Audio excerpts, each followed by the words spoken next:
গত 9 আগস্ট নওদার আমতলায় শাসক দলের প্রাক্তন প্রধানের স্বামীর কাছে ধর্ষণের শিকার হন এক নাবালিকা।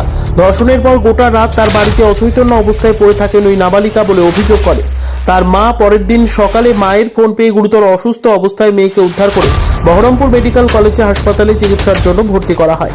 আজ অধীর রঞ্জন চৌধুরীর কাছে তার পরিবারের সদস্যরা আসেন এবং দোষীর উপযুক্ত শাস্তির দাবি করে। অধীর রঞ্জন চৌধুরী এ বিষয়ে সাংবাদিক বৈঠক করে তাকে দেখতে যাওয়ার কথা জানান।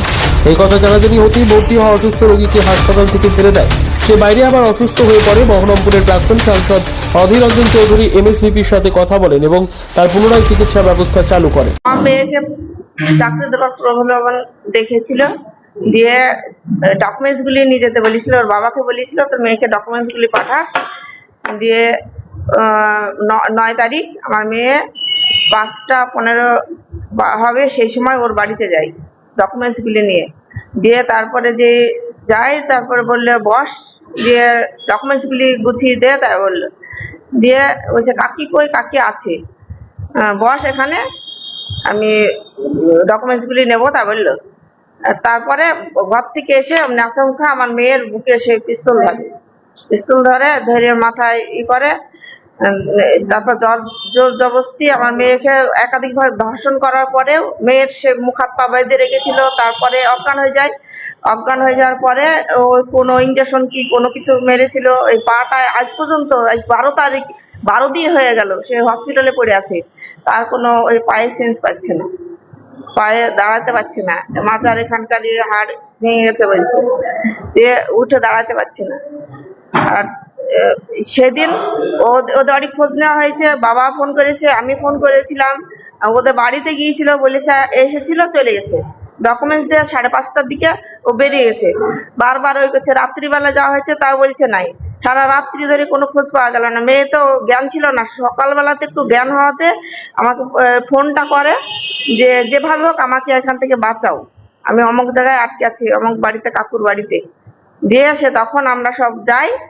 তার আগেই ওর জানাজানি হওয়াতেই ও মেয়েটাকে গুম করার চেষ্টা করেছিল, যে একটা টুকটুকি ডেকে টুকটুকিতে তুলবে, সেই সময়তে আমরা সবাই হাজির হই। যে আমি ঢুকে পড়ি, আর তখন বলছে তুই আমার মান সম্মান দিলি, হুমকি দিচ্ছে তখন আমাকে যে তোকে মেরে ফেলবো, তোদের সবাইকে মেরে ফেলবো, গুলি করবো, হ্যান করবো, এসব করছে। পুলিশের গাড়ি তখন সঙ্গে সঙ্গে চলে আসে, ওর বাবাও চলে আসে, আশেপাশে আত্মীয় স্বজন সবাই চলে আসে। দিয়ে তখন ও পালাতে চেষ্টা করে, আর তখন পুলিশে ধরে ওকে। গোটা রাত যখন মেয়ে বাড়ি ফিরল না, আপনার খোঁজ নিয়েছিলেন? হ্যাঁ, খোঁজ নিয়েছে।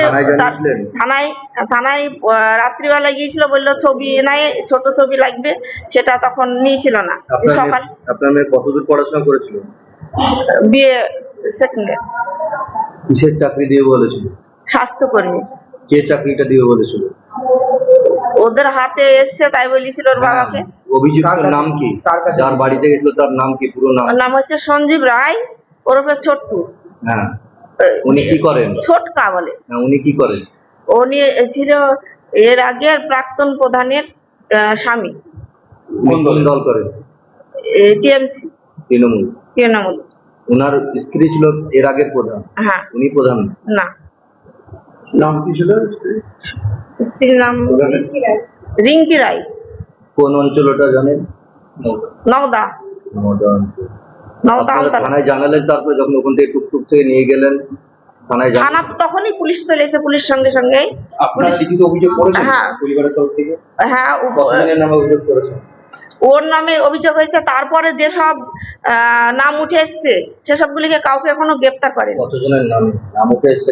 4-5 জন নাম এসছে, 7 জনের নাম তো আমি সবটা জানি না।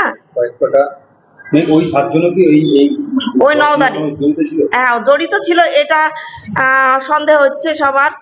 এখন সেটা মানে কথা উঠে এসছে, তাদেরকে এখন ঘুরে বেড়াচ্ছি, দেখছি তাদের কোনো চাপাচাপি নেই, তাদেরকে ধরার কোনো নামগন্ধ নেই।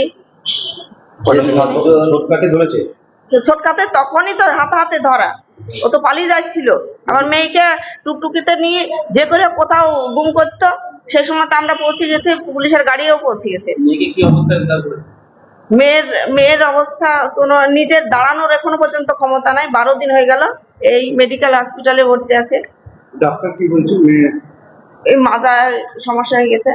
পাজায় ভেঙে মেডিকেল টেস্ট হয়েছে আপনি অভিযোগ করেছেন থানায় সব রকমের টেস্ট করেছে, ধর্ষণের প্রমাণ তো সেগুলি তো আমাদের দেখায়নি কোনো কিছু, বলছে আমরা থানায় পাঠিয়ে দেবো, ওরা আমাদের হাতে কিছু দেয়নি। পুলিশ কি বলছে? আপনার মেয়ে কতজনকে দেখেছিল নিজের চোখে? ওই একজনকে দেখেছিল। ধর্ষিতা মহিলা, তিনি এখানে ভর্তি হয়েছেন গত 10 তারিখে। তার বাড়ির লোকের বক্তব্য অনুযায়ী তার পেলভিক বোন ভেঙে গেছে অত্যাচার সহ্য না করতে পেরে। গোটা রাত ধরে তার পরিবারের বক্তব্য নিয়ে তাকে ধর্ষণ করা হয়েছে। এবার 10 তারিখে ভর্তি হওয়ার পর আজ যখন আমরা বিষয়টা সংবাদ জগতের কাছে নিয়ে এলাম, তখন হঠাৎ করে হাসপাতালে আসবার মুহূর্তে শুনছি তাকে এক্ষুনি রিলিজ করে দেওয়া। আমার মনে হচ্ছে এটার পিছনে একটা কোনো সিনিস্টার ডিজাইন আছে, একটা কোনো উদ্দেশ্য আছে। এই হঠাৎ করে আমরা বিষয়টা সংবাদ মাধ্যমকে জানালাম আর সঙ্গে সঙ্গে তাকে ডিসচার্জ করে দেওয়া হচ্ছে কেন? সে কি প্রকৃতপক্ষেই সুস্থ হয়েছে, ডিসচার্জ করার মতন অবস্থায় আছে? সেই কনফিউশনটা থাকার জন্য আমি তো ওয়ার্ডে যেতে পারি না, সেটা মেয়েদের ওয়ার্ড, আমি ভেতরে ঢুকতে পারি না। তো আমার মনে হয় এমএসভিপির সঙ্গে আমার দেখা করে বিষয়টা জানানো দরকার। ওনাকে আমি এটাই বললাম যে দেখুন, তারা গরিব পরিবার, সুস্থভাবে চিকিৎসা করে সুস্থ করে তারপরে আপনারা যা করার করুন। বাকি এরকম করে আমার মনে হচ্ছে ছেড়ে দেওয়াটা ঠিক হচ্ছে না, কারণ তাদের পরিবার খুব চিন্তিত। তাদের ঘরে দিয়ে বাড়িতে গ্রামে চিকিৎসা করার ব্যবস্থা নেই। তাদের বক্তব্য যে মেয়েটার পেলভিক বোন পর্যন্ত ভেঙে গেছে। তো এই অবস্থায় আপনি এটা রিকনসিডার করুন, পুনর্বিবেচনা করুন। তো উনি সদর্থক উত্তর দিয়েছেন।